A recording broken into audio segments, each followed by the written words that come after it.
Assalamualaikum warahmatullahi wabarakatuh. Saya Ira Ima Soliha, CGP Angkatan 10 Kabupaten Purwakarta akan menampilkan aksi nyata modul 1.4 Budaya Positif. Penyebaran pemahaman kepada rekan sejawat saya lakukan dengan moda daring.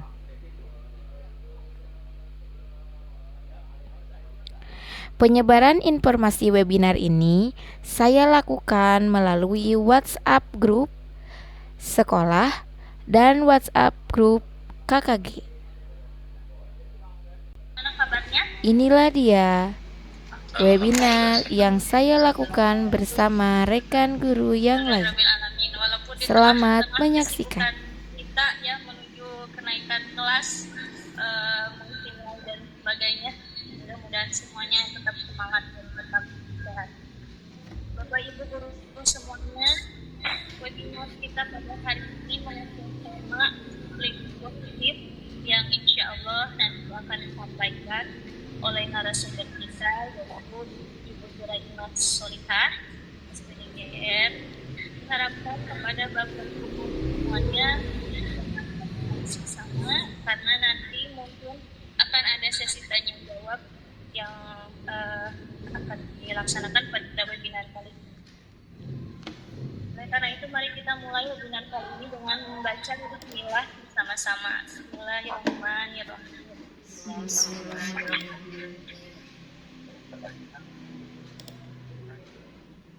Kemudian saya persilakan kepada narasumber kita untuk memaparkan materinya tentang disiplin positif. Kepada Ibu Ira Ima Soliha, silakan.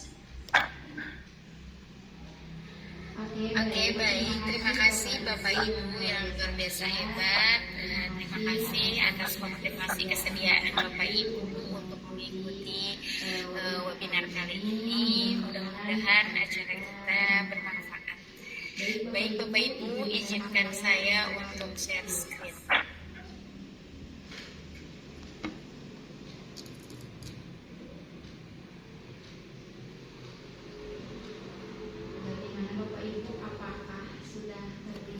Bagaimana Bapak Ibu, apakah sudah terlihat?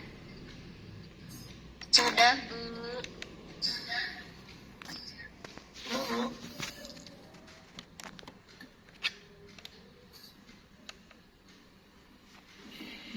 Baik Bapak Ibu, pada kesempatan kali ini saya akan menjelaskan tentang budaya positif. Di sini izinkan saya bertanya, ada yang tahu makna dari budaya positif nggak?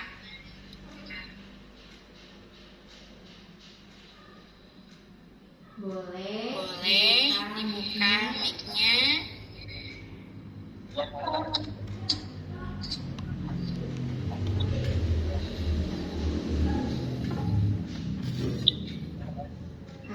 Oke, silakan langsung menyalakan saja mic-nya.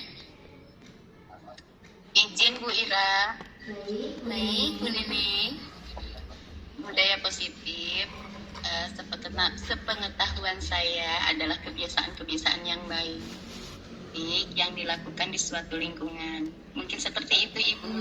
Terima kasih Bu Neneng.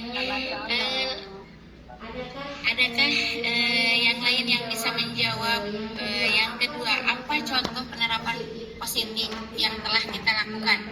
Penerapan budaya positif yang telah kita lakukan. Kira-kira ada teman-teman yang sudah melaksanakan budaya positif di sekolahnya masing-masing. Boleh, silakan. Yang biasanya saya lakukan menerapkan budaya positif ketika belajar membuat siswa untuk merasa aman, nyaman dalam pembelajaran setiap harinya. Mungkin seperti itu. Masya Allah, terima kasih Bu Ina. Mohon maaf kita tidak bisa melihat layar karena di hadapan saya terlihatnya share screenan saya ya. Mohon maaf. Bu Ina terima kasih, Bu Neneng terima kasih. Kita lanjutkan. Budaya positif di sekolah merupakan nilai-nilai dan kebiasaan-kebiasaan di sekolah yang berpihak pada murid agar mereka dapat berkembang menjadi pribadi yang kritis, penuh hormat dan bertanggung jawab. menurut filosofi pendidikan Ki Hajar Dewantara, ya, budaya positif itu bukan tabula rasa dan semua anak ini unik dengan bakatnya masing-masing. Kemudian budaya positif juga bisa diartikan dengan budi pekerti. Kemudian ada bahwa menurut filosofi Ki Hajar Dewantara, guru itu menuntut, kita hanya memberikan arahan. Murid yang menentukan masa depannya sendiri. Guru ibarat petani dan murid ibarat biji jagung. Guru tidak bisa memaksakan biji jagung tumbuh menjadi pohon mangga.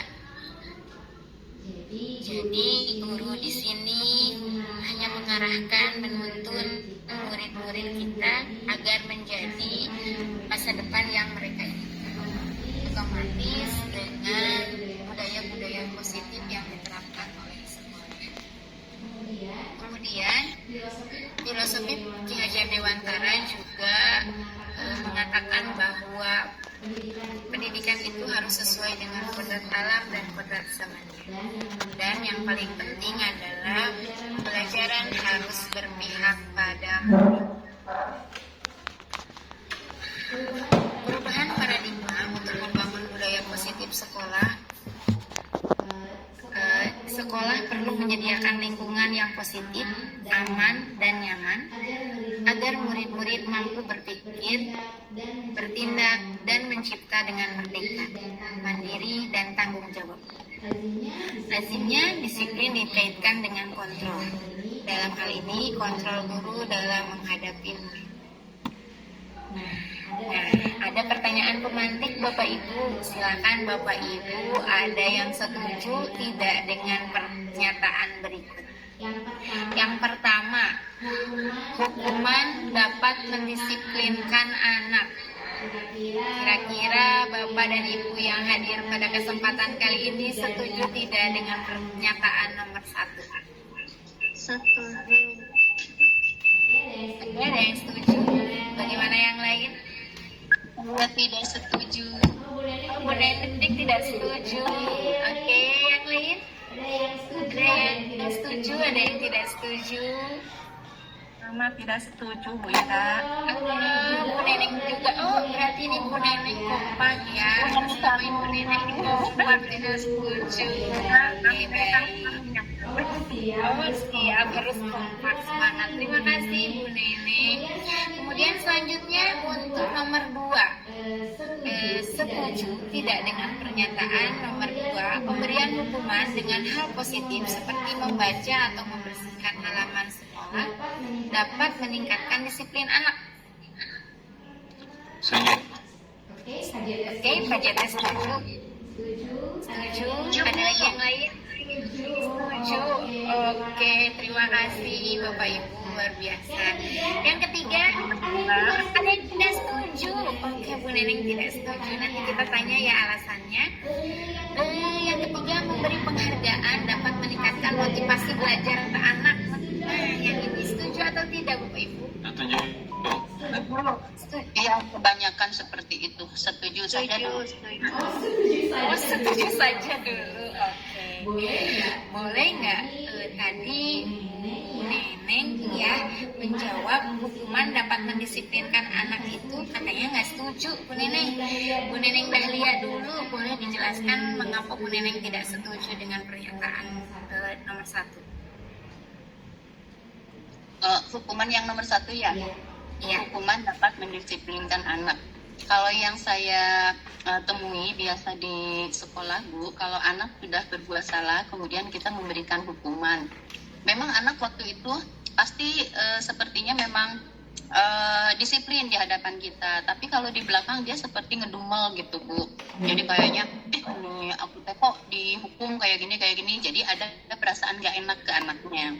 Jadi kadang kalau kita memberikan hukuman ke anak itu, dia merasa dipermalukan juga di hadapan teman-temannya. Seperti itu Bu Ira.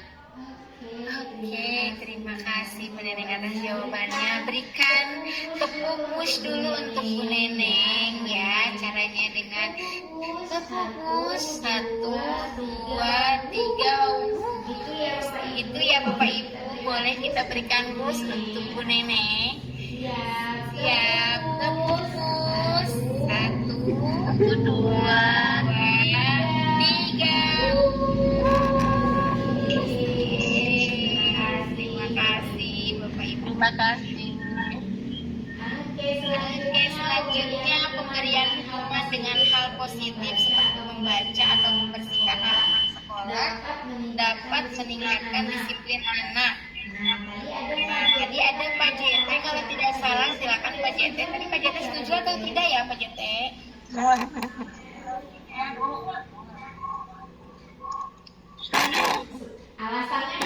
Alasannya kenapa Pak JT?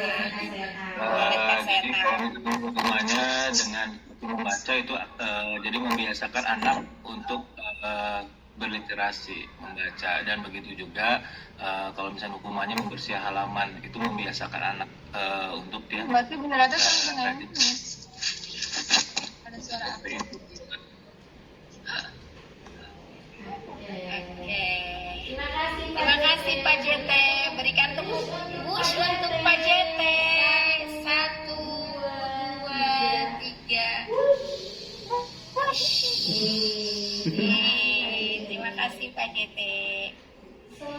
Selanjutnya, memberi penghargaan dapat meningkatkan motivasi belajar anak. Tadi saya dengar suaranya Ibu Neneng Robiatul Adawiyah.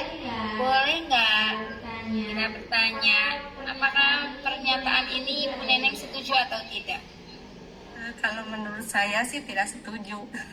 Tidak setuju ya. Alasannya Bu Neneng, mohon maaf. Alasannya karena ketika kita memberikan penghargaan kepada anak, anak itu tidak ada motivasi dalam dirinya, tapi karena ada penghargaan itu anak jadi termotivasi. Ketika kita tidak memberikan penghargaan, anak itu tidak ada motivasinya seperti itu. Jadi tidak ada dalam dirinya, hanya nasihat saja. Oke, terima kasih. Diberikan juga tepuk bus untuk Bu Neneng Robiatul Adawiyah. Tepuk bus. 1, 2, 3.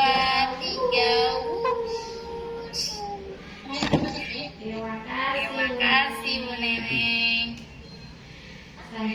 Selanjutnya, izinkan saya melanjutkan materi. Disiplin positif, ada teori kontrol, teori pilihan dari Dr. William Blass. Anda tidak bisa mengontrol orang lain, hanya Anda yang bisa mengontrol diri Anda. Jadi dalam pernyataan ini bahwa disiplin positif atau budaya positif ini benar tadi ada pendukung internal dan eksternal. Ketika daya dukungnya dari internal, dari diri sendiri, maka semua akan lebih mudah. Tetapi ketika tadi sebagai penghargaan, sebagai motivasi, itu mungkin dari eksternal, jadi tidak bisa mengontrol sepenuhnya. Makna disiplin, belajar kontrol diri dengan menggali potensi kita agar mencapai tujuan mulia, yaitu sesuatu yang menjadi seseorang yang kita inginkan berdasarkan nilai-nilai yang kita hargai. Kemudian semua perilaku pasti memiliki tujuan. Ya, salah satunya adalah teori motivasi, yaitu yang pertama itu untuk menghindari hukuman, yang kedua untuk mendapatkan imbalan, yang ketiga itu menghargai diri sendiri. Kemudian ada juga model berpikir menang-menang, kolaborasi, konsensus, menciptakan pilihan-pilihan baru.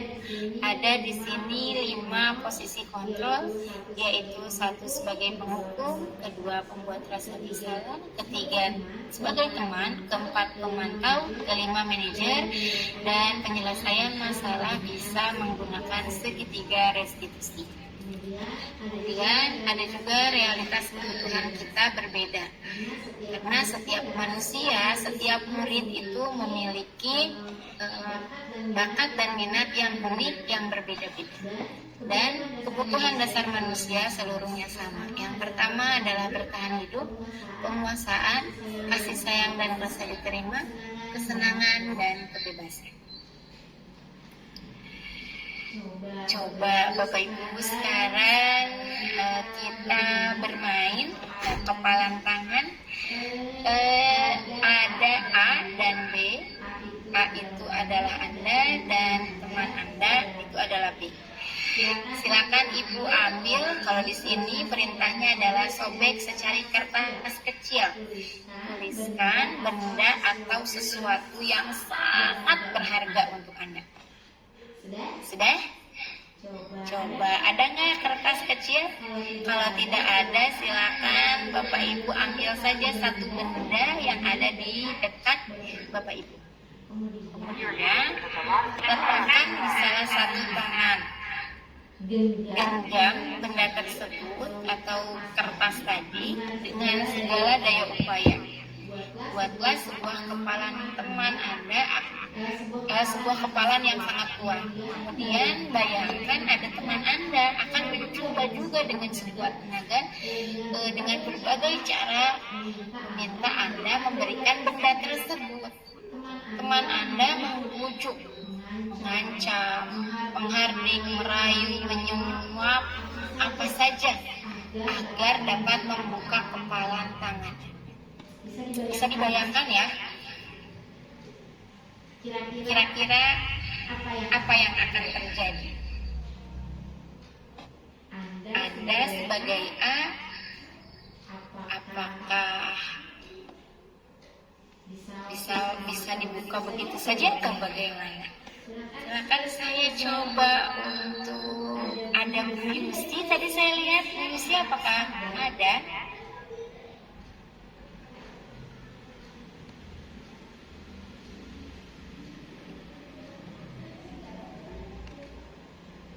Saya kembali ke Bu Neneng Robi Agul Adawiyah saja. Bu Neneng, apakah bisa membantu saya, Bu Neneng? Seperti apa Bu Ira? Kira-kira kalau Bu Neneng ini sedang mengepal sebuah tulisan atau sebuah benda, lalu ada teman Bu Neneng yang membujuk, mengancam, menghardik, merayu.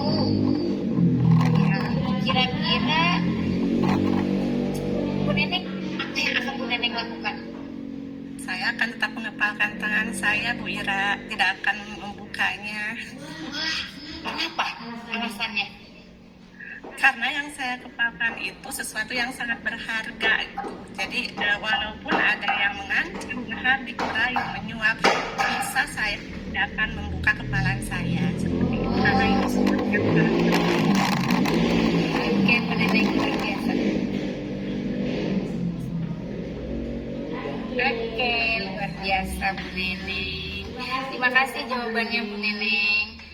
Karena saking berharganya, jadi nggak ini ya, nggak akan dibuka Ya, gitu ya. nggak akan walaupun diancam, dihardik, merayu, menyuap itu tidak akan saya lepaskan. Oh iya, Karena luar sesuatu biasa. yang sangat berharga buat saya.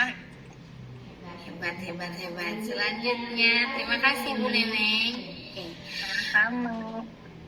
Oke, perubahan paradigma teori kontrol atau ilusi kontrol, ilusi guru mengontrol murid, ilusi bahwa kritik dan membuat orang merasa bersalah dapat menguatkan karakter, ilusi bahwa semua akan positif, efektif, dan bermanfaat, dan ilusi bahwa orang dewasa memiliki hak untuk memaksa. Ini kita ilustrasi ini ada yang harus dirubah ya, ada perubahan paradigma gitu ya. Jadi bahwa yang poin ke-4 bahwa orang dewasa memiliki hak untuk memaksa, sebenarnya tidak bagaimana memaksanya dulu ya, bahwa semua orang memiliki kontrol dari dirinya sendiri, tidak bisa dipaksa seperti itu. Oke.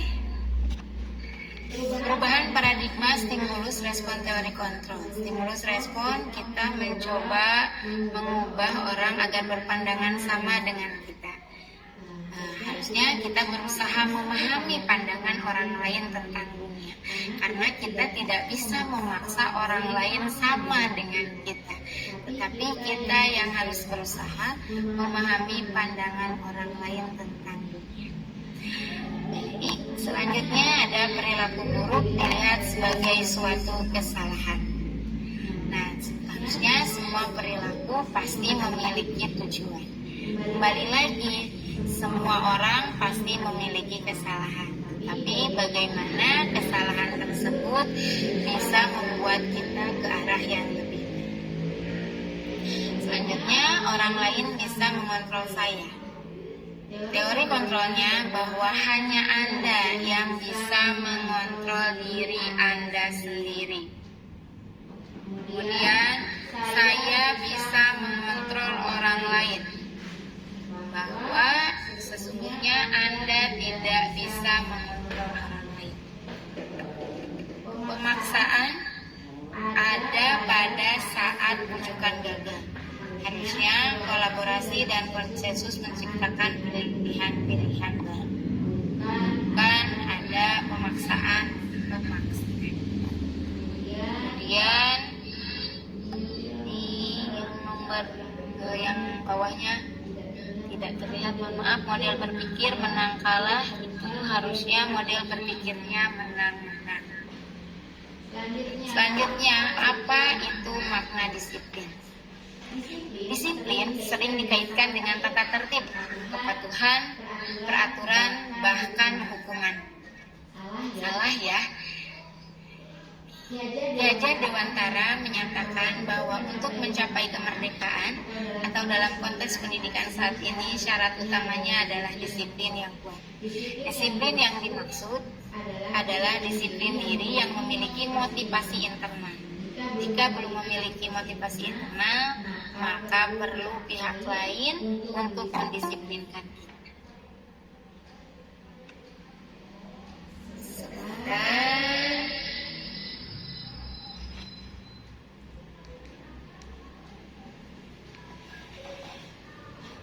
Sepertinya ada yang masuk.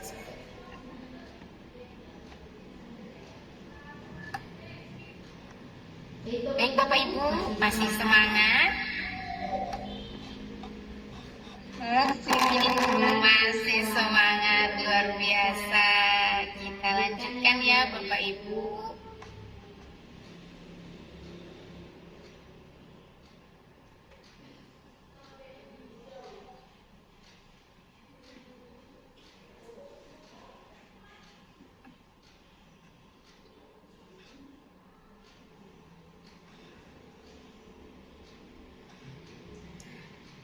Teori motivasi perilaku manusia. Ada motivasi eksternal dan ada motivasi internal. Nah, motivasi internal inilah yang menjadi tujuan disiplin positif.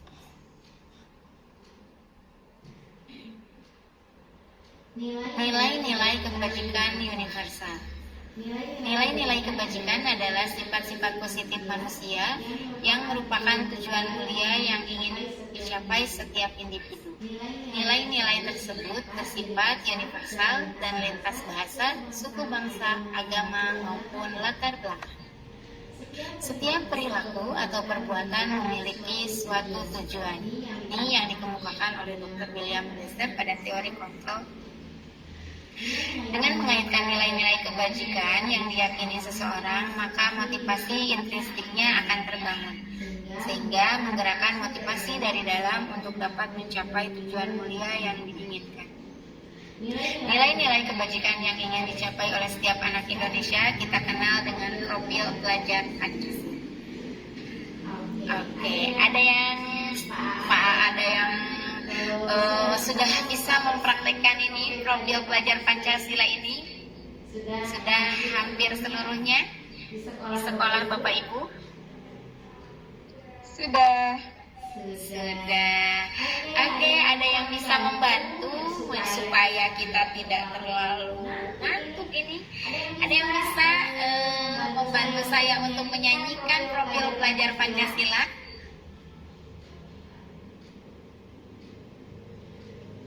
Kemana gitu meninja rempling, Masya Allah. Ada Mami Neneng Dahlia di sana. Apakah bisa membantu saya untuk bernyanyi profil pelajar Pancasila? Apalnya lagu dangdut Bu Ira. Silap deui tapi itu terang pertama na hungkul. Astagfirullahaladzim. Nanti dibantu oleh Bapak Ibu yang lain. Boleh dibuka mic-nya. Boleh nih. Oke, boleh ada Pancasila beriman dan bertakwa pada Tuhan yang Esa dan berakhlak mulia, berkebinekaan global, gotong royong mandiri, kreatif dan bernalar tinggi. Terima kasih Kalimah. Ayo kita nyanyikan bersama, dibantu semuanya dibuka mic-nya. Oke, 1, 2, 3. Siap. Belajar Pancasila, beriman dan bertakwa pada Tuhan dan berakhlak mulia,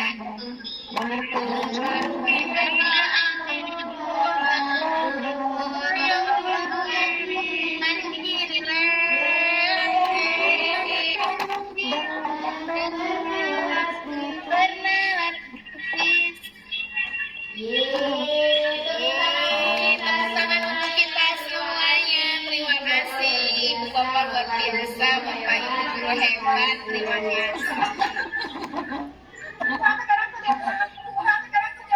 Oke, kita lanjutkan bahwa budaya positif ini akan bisa terjadi apabila lingkungannya positif. Lingkungan positif dimulai dari keyakinan kelas. Siapa di sini Bapak Ibu yang di kelasnya sudah memiliki keyakinan kelas? Sudah. Aku dong. Hebat, Masya Allah, tabarakallah. Ya, dan keyakinan kelas ini juga ada peraturan kelas. Jadi budaya positif ini dibangun dari beberapa pilar. Salah satunya dari peraturan kelas, keyakinan kelas, kemudian lingkungan positif, dan sampailah di budaya positif. Oke. Mohon maaf, ada yang itu suaranya. Oke, siap, kita lanjutkan. Dan sekarang kita beranjak ke materi keyakinan kelas, hukuman, dan penghargaan. Mengapa tidak peraturan saja? Mengapa harus keyakinan kelas? Jadi cuma peraturan ya Bapak Ibu. Kalau sekarang keyakinan kelas. Ada yang bisa menjelaskan? Ada yang bantu saya untuk menjelaskan kenapa tidak peraturan kelas? Kalau zaman dulu peraturan kelas, kenapa sekarang keyakinan kelas ya?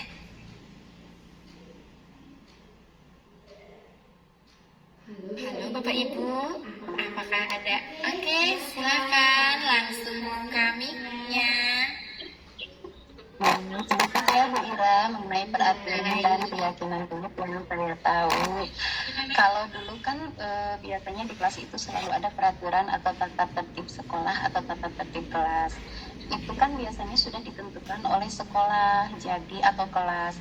Jadi mau tidak mau si anak harus menuruti peraturan yang sudah ada. Nah kalau sekarang kan kita kalau mengacu pada pembelajaran yang berpihak pada murid, kita memberikan kebebasan atau kepemimpinan pembelajaran kepada murid yang seluas-luasnya. Jadi peraturan itu atau keyakinan kelas itu berasal dari mereka sendiri untuk kemudian mereka nanti yang harus mentaati peraturan yang sudah mereka buat atau keyakinan kelas tadi. Demikian Bu Ira. Luar biasa Bu Neneng, saya kasih 2 jempol karena 2 jempol di bawah saya agak sulit ya Bu Neneng untuk sangat iya. Terima kasih Bu Neneng, luar biasa, sangat menginspirasi. Jadi kalau dulu peraturan kelas itu dibuat oleh guru ya, bukan kebanyakan, tapi sekarang keyakinan kelas ini disepakati bersama dan dilaksanakan secara bersama-sama. Lalu adakah yang bisa menjawab pertanyaan berikut? Mengapa kita memiliki peraturan harus menggunakan helm bila mengendarai kendaraan roda 2? Sepertinya ini ada yang bisa menjawab. Yang suka berkendara nih, seperti yang roda 2 nih.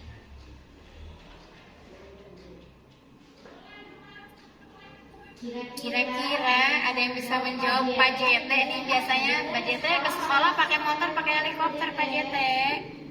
Ya, saya pakai baling-baling. Oh, Masya Allah, ternyata Pak JT. Oke, silakan Pak JT. Mengapa kita memiliki peraturan harus menggunakan helm bila mengendarai kendaraan roda 2 Pak JT? Iya, itu merupakan salah satu safety Bu Ira, gitu kan ya. Karena paling tidak itu bisa menjaga dari hal-hal yang tidak diinginkan. Jadi tidak berbenturan langsung dengan kepala kita, seperti itu. Memang kalau misalnya menggunakan PC ini tidak akan pecah Bu Ira. Tidak akan pecah. Tidak akan pecah, seperti itu. Jadi Bantu dari benturan langsung. oke, baik. Terima kasih jawabannya super sekali Bapak Ramdan Jailani Tajidi ini. Bahwa memang ya helm itu bisa melindungi kita. Ya, berbeda tadi seperti peci, katanya peci mah nggak akan hancur, tapi mungkin kepala kita ya nauzubillah dari mudah-mudahan kita semua ada dalam lindungan Allah Subhanahu wa Ta'ala.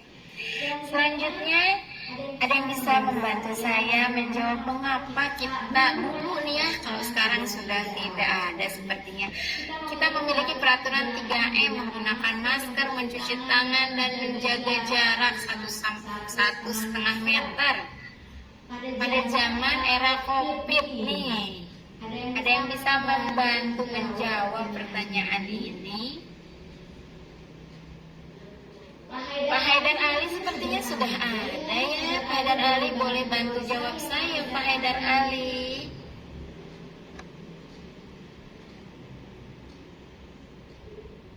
Wah, sepertinya menghilang Pak Haidar Ali.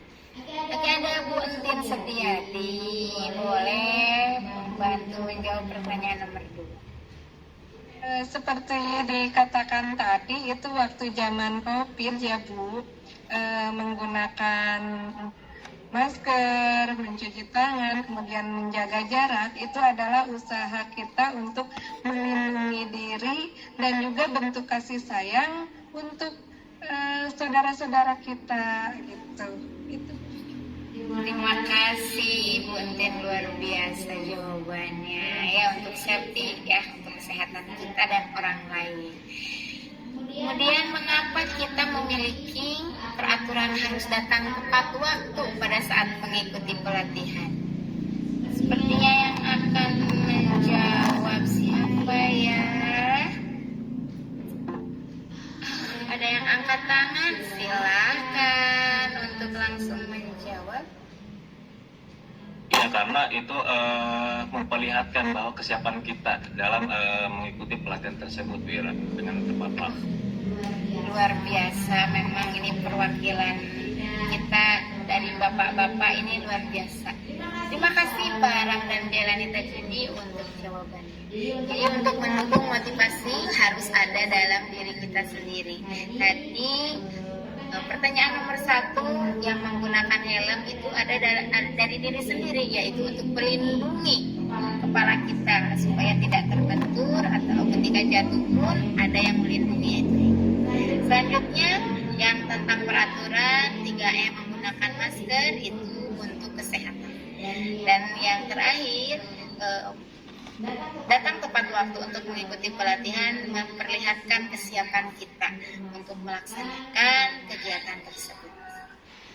Jadi untuk mendukung motivasi ini harus ada dalam diri kita, bukan dari diri orang lain.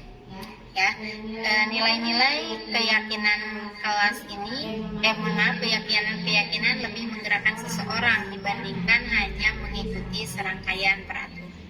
Jadi karena keyakinan ini tadi apa yang dikatakan Bu Neneng Dahlia itu adalah keyakinan itu dibentuk oleh kita, dibuat oleh kita, kemudian disetujui juga oleh kita. Maka dari itu ya kita juga harus mengikuti keyakinan-keyakinan yang dibuat seperti itu. Selanjutnya, keyakinan kelas ya adalah nilai-nilai kebajikan atau prinsip-prinsip universal yang disepakati bersama secara universal, lepas dari latar belakang suku, negara, bahasa maupun agama. Menurut dosen, suatu keyakinan akan lebih memotivasi seseorang dalam dirinya atau intrinsik, seseorang akan lebih bersemangat untuk menjalankan keyakinannya daripada hanya sekedar mengikuti serangkaian peraturan. Pembentukan keyakinan kelas.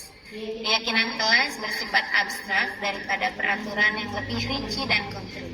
Keyakinan kelas berupa pernyataan yang universal. Pernyataan keyakinan kelas senantiasa dibuat dalam bentuk positif. Keyakinan kelas hendaknya tidak terlalu banyak sehingga mudah diingat dan dipahami. Semua warga kelas sebaiknya ikut berkontribusi dalam membuat kegiatan kelas lewat pendapat. Ya, jadi ketika akan membuat keyakinan kelas, semua anggota kelas itu dilibatkan. Kemudian bersedia meninjau kembali keyakinan kelas dari waktu ke waktu. Jadi kalau udah buat keyakinan kelas itu harus ada pembaruan ya, karena mungkin murid-murid kita juga setiap tahunnya akan berganti.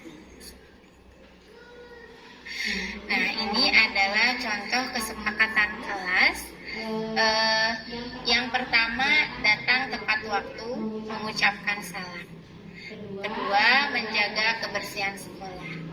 Yang ketiga, berdoa sebelum dan sesudah kegiatan, aktif dalam pembelajaran, dan tertib. Dan juga yang lain. Nah, ini kesepakatan kelasnya juga. Kami guru dan murid yang saling menyayangi. Kami murid yang semangat belajar. Kami murid yang peduli dengan teman-teman. Nah, ini adalah contoh ya, contoh dari kesepakatan kelas. Tapi dari dua kesepakatan kelas yang ada di hadapan Bapak Ibu, kira-kira yang manakah yang merupakan keyakinan kelas?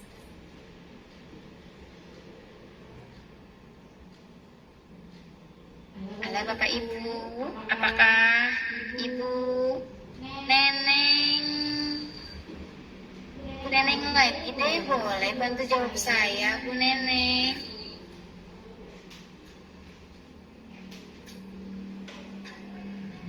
Nah, yang menurut Bu Neneng ini, kira-kira kesepakatan kelas yang dua ini nih, Bu Neneng, yang mana yang masuk ke dalam keyakinan kelas Bu Neneng? Kami murid yang semangat belajar, yaitu ya kami murid yang peduli. Hampir semua, Bu. Hampir semua. Menjaga kebersihan, aktif dalam pembelajaran,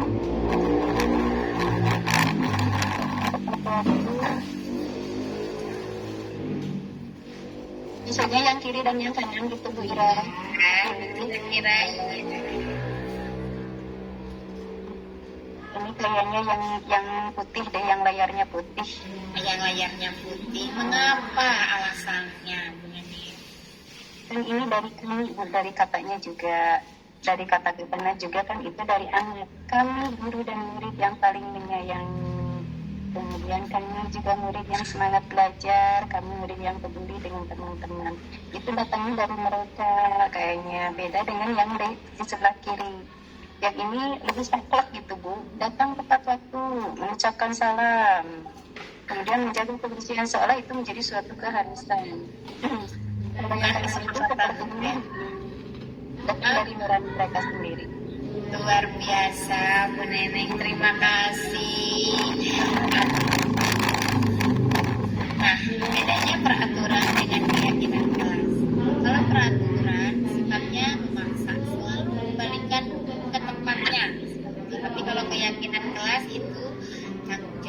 bersikap seperti itu. Jadi harus datang dari dirinya sendiri. Kemudian ada peraturan dilarang mengganggu orang lain. Keyakinannya adalah bahwa kita harus menghormati orang lain. Peraturan hadir di sekolah 15 menit sebelum pembelajaran dimulai. Keyakinan kelasnya adalah kita harus saling menghormati dan berkomitmen. Selanjutnya, peraturan dilarang melakukan kekerasan. Kenapa? Keyakinan kelasnya yaitu kita mementingkan keselamatan dan saling menghormati orang lain. Kemudian ada juga peraturan dilarang menggunakan narkoba. Keyakinan kelasnya yaitu untuk kesehatan. Dan ada 3 peraturan dan 3 keyakinan kelas juga yang lainnya. Kita lanjutkan Bapak. Dihukum oleh penghargaan. Jadi ada kata-kata bahwa diberikan penghargaan itu adalah untuk meningkatkan motivasi. Kita cek ya, dihukum oleh penghargaan. Pengaruh jangka pendek dan jangka panjang.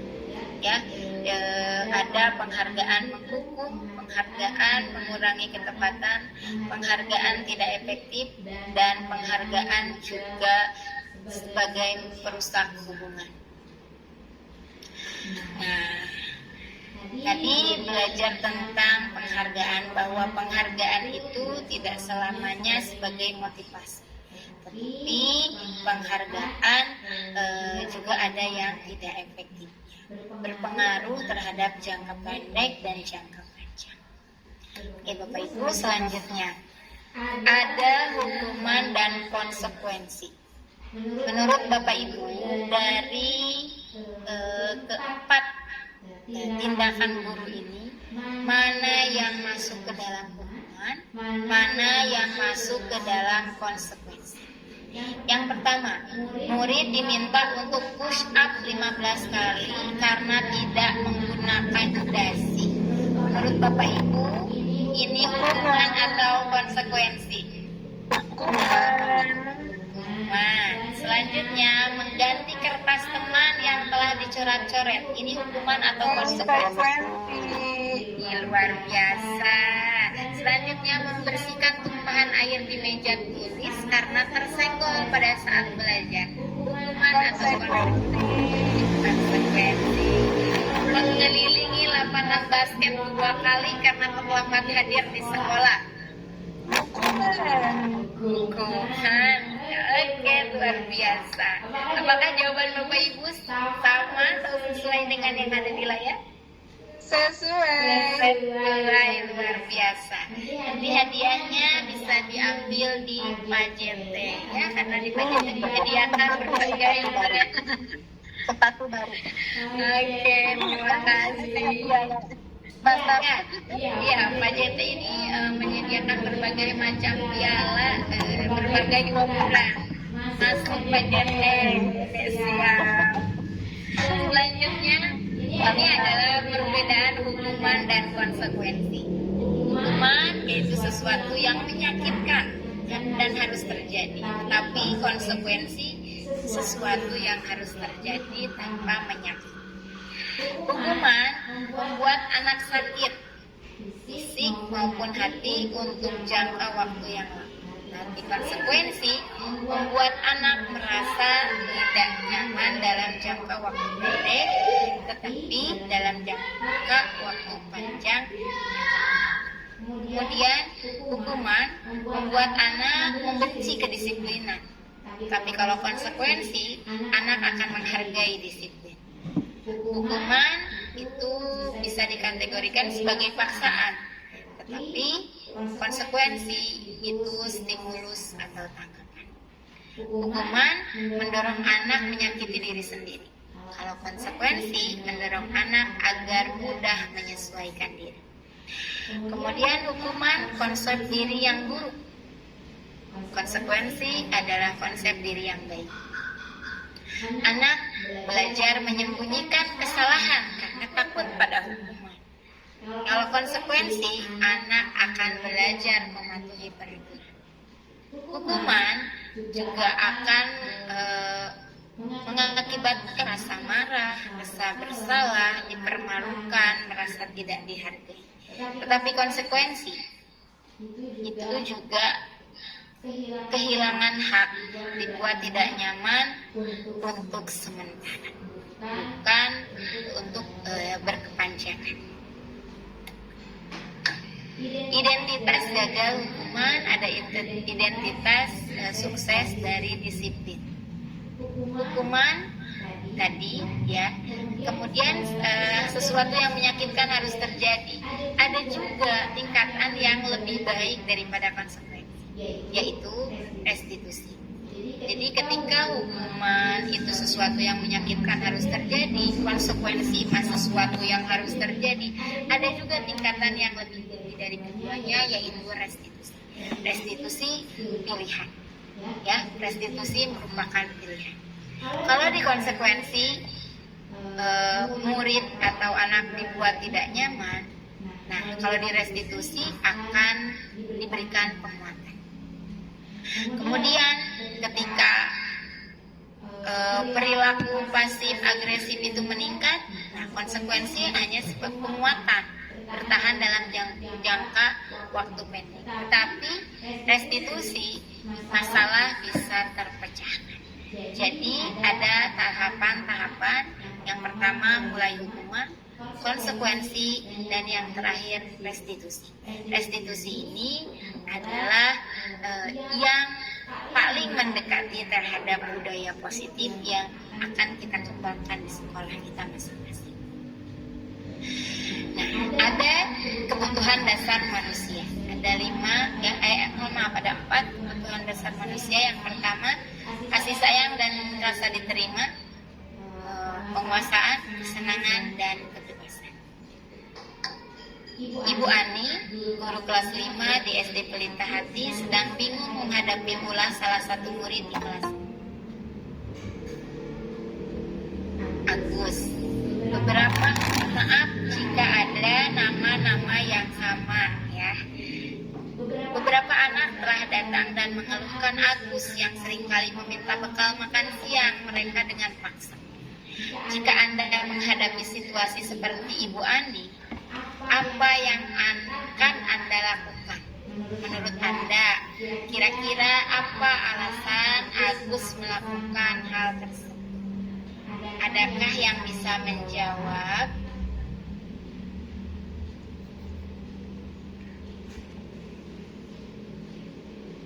Ada Ibu Yusi di sana, Bu Yusi.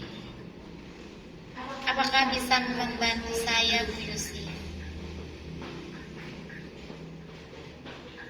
Sepertinya Bu Yusi sedang tidak baik sinyalnya ya. Kembali lagi ke Ibu Nenek. Ada Ibu Nenek. Oh, ada Pak JT. Sudah siap, silakan Pak JT. Lupa lagi saya mau ngomongnya. Ya, mungkin kita seharusnya sebagai tenaga pengajar atau sebagai wali kelasnya mengajarkan kepada anak-anak kita untuk saling berbagi, dan nanti kita memberikan penekanan kepada yang Agus ini untuk dia pun harus membawa bekalnya seperti itu, dan kita kasih penjelasan atau pengertian, jangan suka minder kalau misalkan memang kan tarapan kemampuan orang itu kan berbeda-beda ya, gitu, seperti itu. Beri penguatan biar dia ketika misalkan hanya membawa bekal 1 butir telur juga dia masih mau membawanya, seperti itu mungkin. Oke, terima kasih Pak JT atas jawabannya. Jadi ini kembali lagi ke keyakinan kelas. Oke, baik. Mohon maaf sebentar. Sepertinya ini lobet. Bentar ya.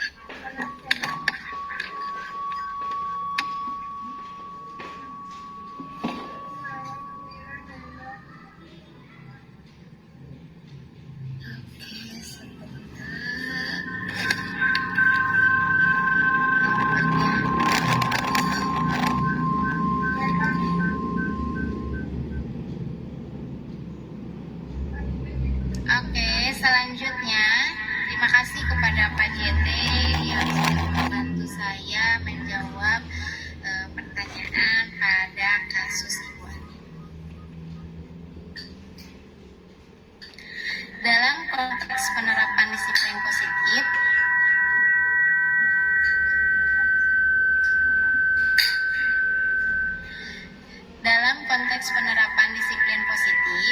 Ibu Ani sebaiknya mencari tahu alasan Agus ya. Benar tadi kata Pak JT ini ya. Jadi didekati dulu anaknya. Kemudian tindakan tersebut agar mengetahui kebutuhan mana yang sedang berusaha dipenuhi Agus. Apabila jawaban Agus karena ia lapar dan orang tuanya tidak membawakan bekal makan siang, kebutuhannya mungkin adalah untuk bertahan hidup. Dan apabila jawaban Agus karena ia senang temannya jadi memperhatikan dia, berarti dia juga butuh kasih sayang. Selanjutnya yang ketiga, apabila jawaban Agus adalah dia merasa hebat karena temannya jadi takut dan menuruti keinginannya, berarti kebutuhan dia adalah pada penguasaan. Dan selanjutnya, apabila jawaban Agus karena dia merasa bosan dan dengan bekal yang dibawakan oleh ibunya, berarti kebutuhan dia adalah tentang kebebasan. Dan selanjutnya, apabila jawaban Agus adalah karena iseng, nah itu adalah masuk ke dalam kebutuhan kesenangan.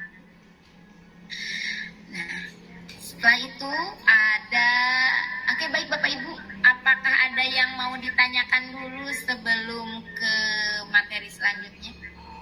Tidak, Bu. Oke, kita lanjutkan saja.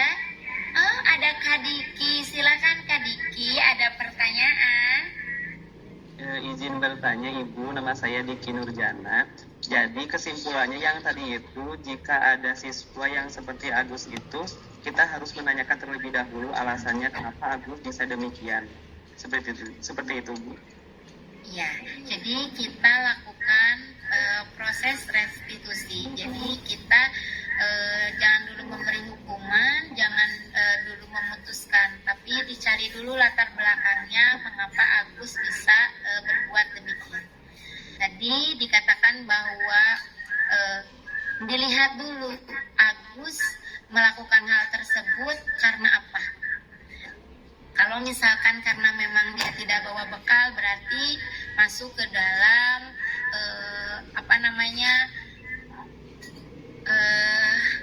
kebutuhan hidup ya, kebutuhan hidup. Jadi dia supaya bisa bertahan hidup seperti itu.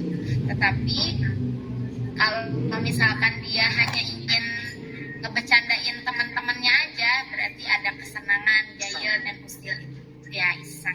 Jadi balik lagi kebutuhan ini yang nanti akan sepertinya ini kemana kebutuhan yang dia butuhkannya gitu ya, yang dia ingin perlihatkan yang mana. Jadi dalam segitiga restitusi ini ada pertanyaan-pertanyaan yang di sana tidak membebankan, jadi tidak membuat anak merasa bersalah, tapi sebagai bahan untuk diskusi.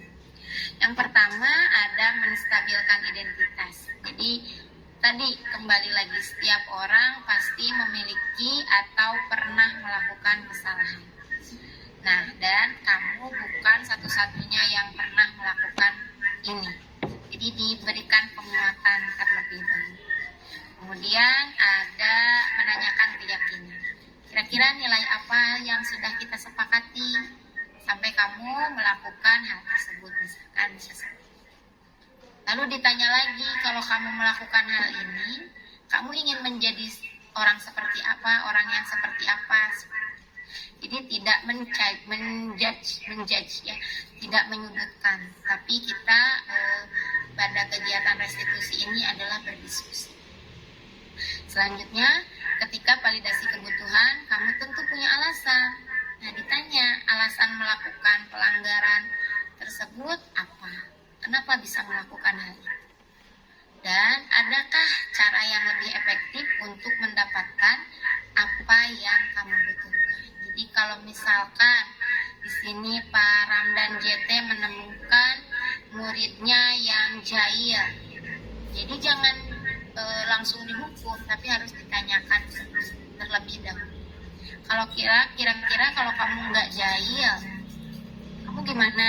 Ya, jadi diskusi, ya lebih ke diskusi. Selanjutnya, ayo kita diskusi lagi. Ya, ada kasus lagi, mohon untuk dibaca dengan seksama.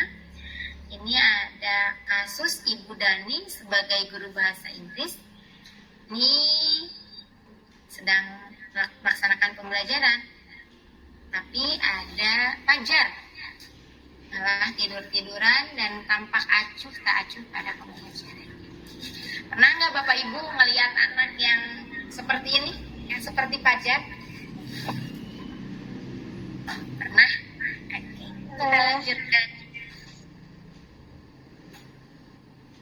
Nah, Fajar, kata Ibu Dani, coba jawab pertanyaan nomor 3. Maju ke depan dan kerjakan di kolom tulis. Fajar tampak malas-malasan. Maju ke depan dan sampai di depan papan tulis pun Fajar hanya diam terpaku sambil memegang buku bahasa Inggrisnya dan memainkan spidol di tangannya. Ayo Fajar, makanya jangan tidur-tiduran. Lain kali perhatikan. Sudah, sana duduk kembali. Kira-kira siapa yang bisa? Ibu Dani bertanya pada temannya yang lain. Fajar pun kembali duduk di bangkunya. Hal seperti ini sudah sering kali terjadi pada Fajar. Seperti tidak memperhatikan, acuh tak acuh, dan nilai-nilainya pun tidak terlalu baik untuk pelajaran bahasa Inggris. Nah, dari analisis tadi kasus berdasarkan konsep-konsep inti dalam budaya positif, kira-kira kita sebagai guru akan mengambil posisi kontrol yang mana, Bapak Ibu?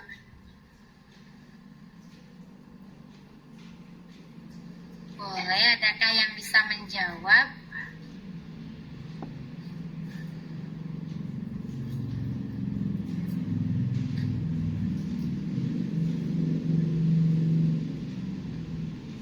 Kak Diki boleh bantu saya untuk menjawab. Kira-kira Kak Diki pernah nggak ada dalam situasi seperti ini, Kak Diki? Kalau di kelas itu Bu, ada beberapa sih Bu ya, karena kebetulan di sekolah saya tuh ada di si anaknya tuh pondok pesantren ya Bu. Nah, tiba-tiba di kelas itu dia acuh tak acuh dalam proses pembelajaran. Biasa Bu ngantuk ya, karena mungkin ngajinya terlalu larut malam. Jadi saya tuh memposisikan sebagai teman Bu. Ya, saya ajak berbincang-bincang sama anak tersebut, dan kemudian ya itu Bu, efeknya tuh ya cuma itu aja Bu, sebentar gitu. Gitu lagi? Iya. Ngantuk lagi? Oke, terima kasih. Ada yang mau menambahkan, Kak Diki, posisi kontrol apa yang pernah Bapak Ibu lakukan?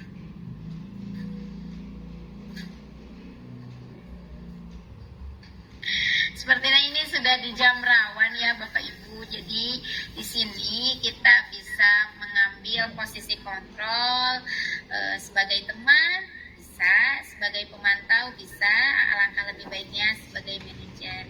Tetapi kembali lagi harus didiskusikan dengan berbagai pihak.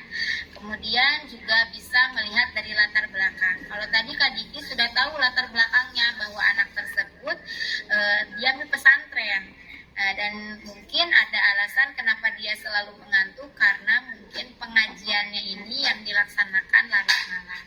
Jadi kita sebagai guru belajar lagi untuk tidak menjudge atau mengambil keputusan secara sepihak, melainkan harus dilihat dari berbagai macam aspek yang dapat alasan itu atau kasus itu bisa terjadi. Seperti itu. Oke, baik Bapak Ibu, sepertinya ini sudah di akhir pertemuan kita. Adakah yang sebagai perwakilan untuk refleksi pada kegiatan tersebut, atau boleh kolom chat ya. Silakan hal baru apa yang mengubah paradigma Bapak Ibu pada kesempatan kali ini, pada pertemuan kali ini. Kira-kira ada paradigma baru yang didapatkan dari pertemuan ini. Boleh jika Bapak Ibu malu-malu untuk mengungkapkan, boleh di kolom chat untuk diisi. Kemudian ada perasaan apa yang muncul selama mengikuti sesi ini, khususnya mengenai makna disiplin dan motivasi intensif. Kemudian peran Among atau posisi kontrol apa yang saya telah lakukan selama mengikuti modul. Dan saya akan menjadi posisi kontrol seperti apa setelah mengikuti modul ini. Kira-kira ada, kalau yang malu boleh dikirim di chat ya, jawaban Bapak Ibu. Tapi alangkah lebih baiknya boleh raise hand. Silakan Bapak Ibu yang ingin merefleksi apa yang sudah dipaparkan oleh Bu Ira, barangkali ya, boleh di raise hand dulu tangannya, atau melalui chat juga tidak apa-apa katanya tadi. Silakan. Ya Bu. Oke, baik. Silakan. Bu Mila, ada Bu Entin. Ya, merupakan refleksi dari saya gitu ya, dengan adanya sesi ini, sesi tentang disiplin positif ya Bu. Saya itu paradigma saya dulu itu kan kalau ada anak yang salah itu dihukum ya Bu ya. Nah dengan adanya ini ternyata saya mendapatkan ilmu tentang 5 posisi kontrol guru di sana, kemudian restitusi, segitiga restitusi juga ya.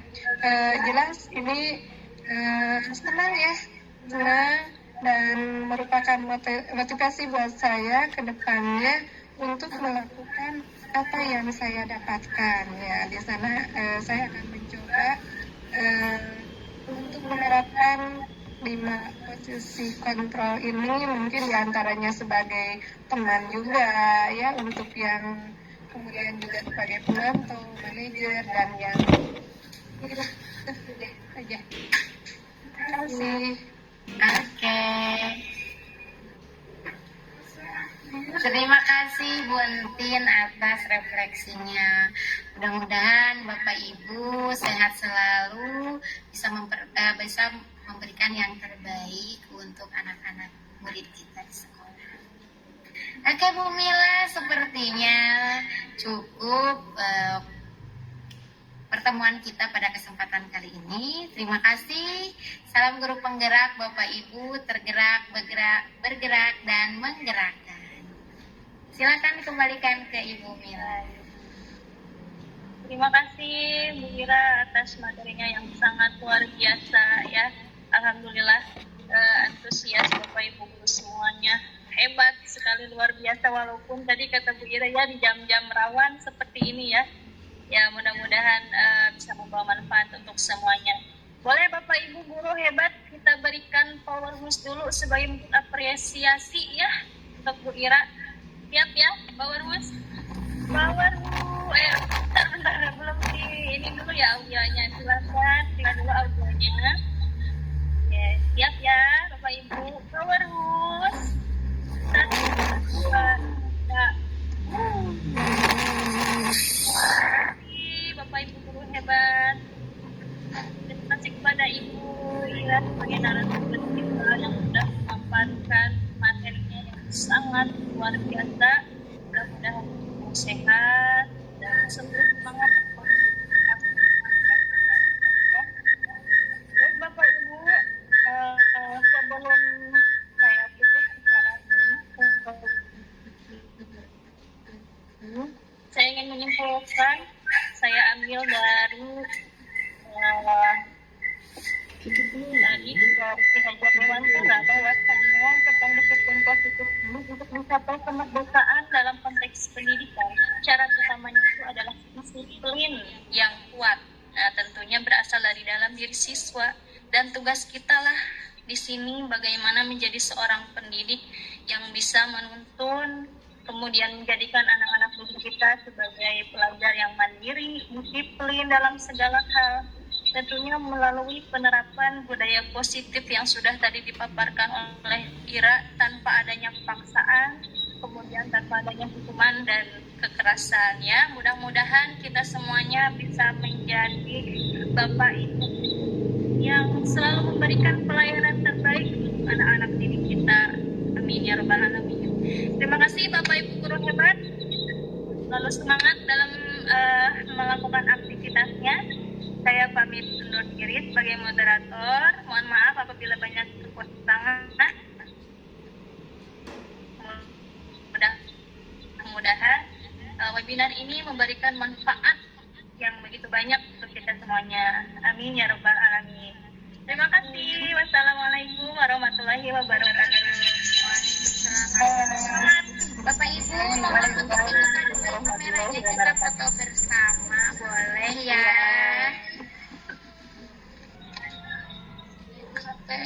Edit.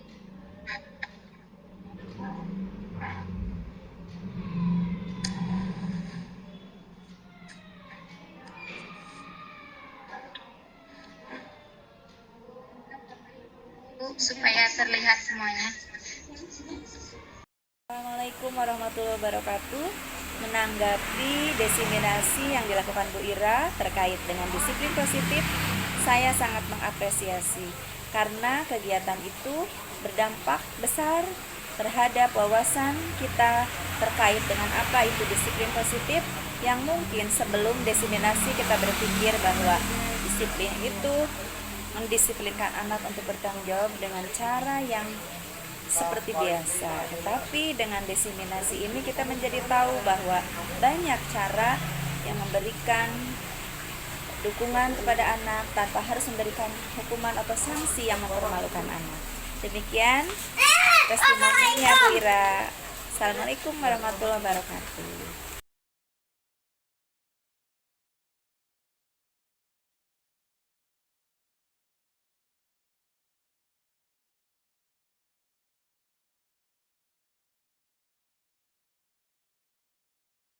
Assalamualaikum warahmatullahi wabarakatuh.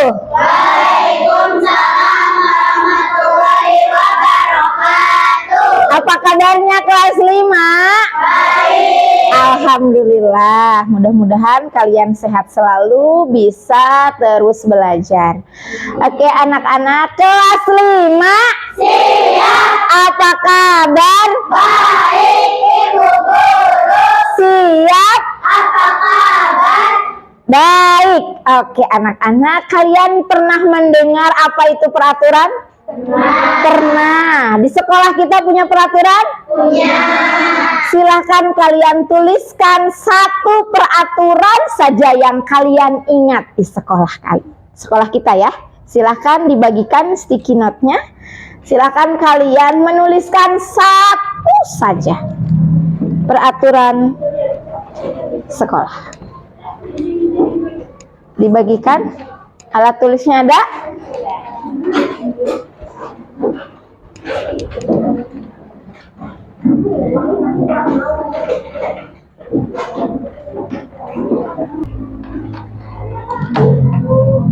Oke, anak-anak sudah selesai? Sudah. Silakan tempelkan di papan tulis peraturan kelas. Silakan tempel di sana.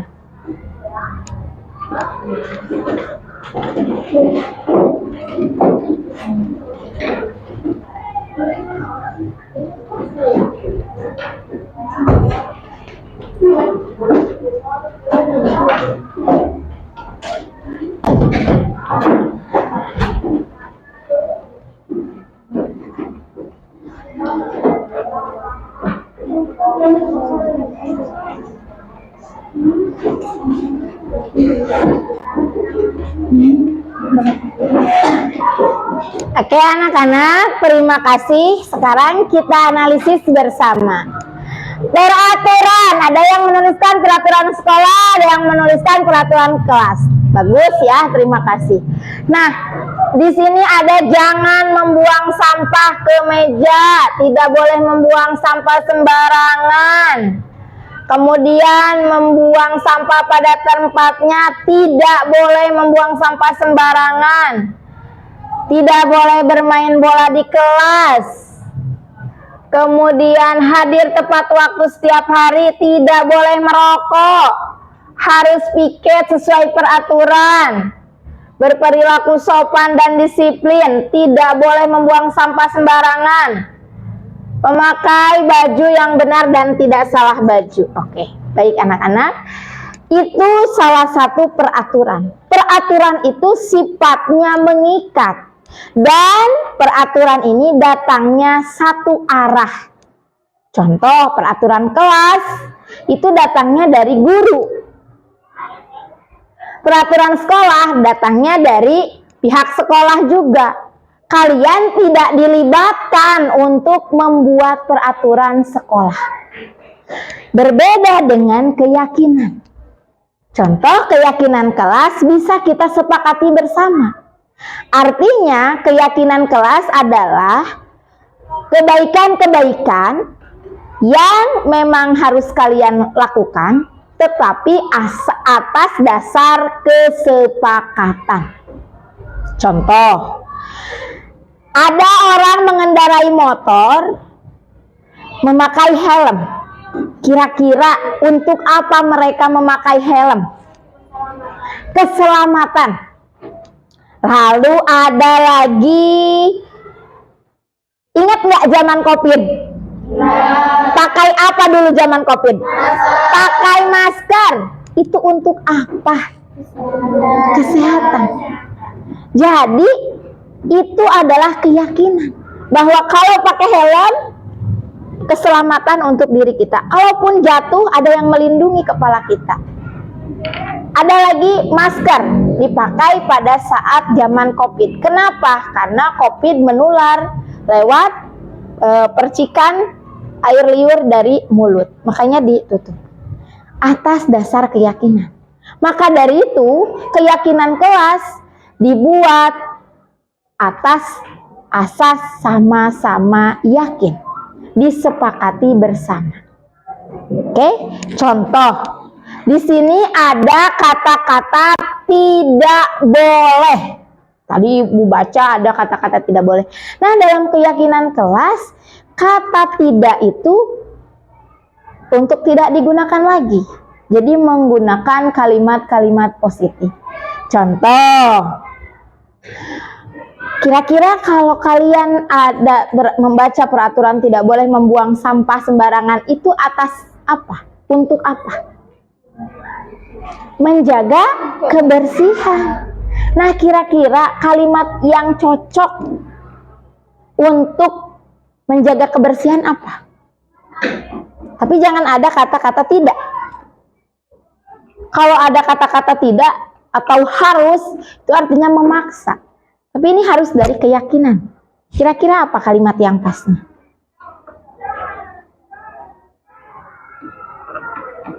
Yo, kira-kira apa? Buanglah sampah pada tempatnya. Jadi tidak ada paksaan. Harus meyakini bahwa sampah itu memang mengganggu keindahan, juga mengganggu kesehatan. Harus ada dalam diri kita. Itu salah satu contohnya. Silakan kalian menuliskan kata-kata yang pas untuk keyakinan kelas. Satu saja. Silakan. Usahakan.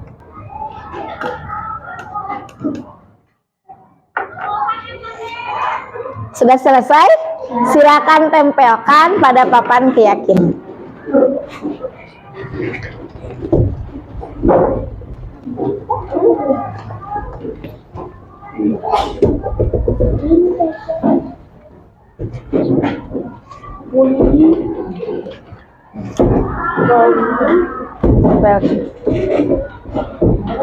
Terima kasih.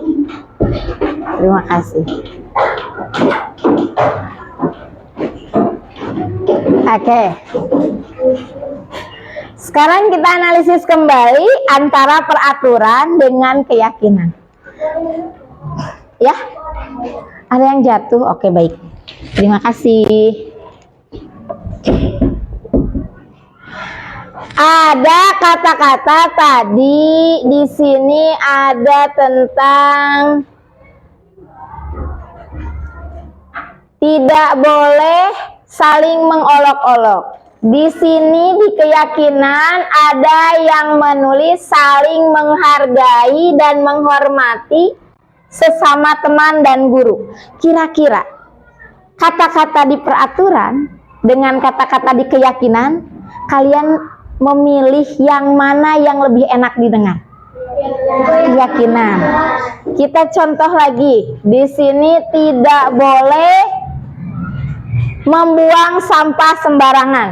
Kita cek di sini analisis yang keyakinan kelas tentang sampah adalah ini nih. Jagalah kebersihan. Kira-kira enak kata-kata peraturan atau keyakinan kelas? Keyakinan. Oke. Berarti dapat disimpulkan bahwa peraturan kelas itu dengan keyakinan kelas itu adalah hal yang serupa tapi tidak sama. Nah, untuk sekarang mari kita sama-sama membuat keyakinan kelas dan menyepakatinya sehingga diharapkan kalian bisa menerapkan budaya-budaya positif dan disiplin positif untuk diri kita dan lingkungan kita. Terima kasih. Wabillahi taufiq wal hidayah. Wassalamualaikum warahmatullahi wabarakatuh. Waalaikumsalam.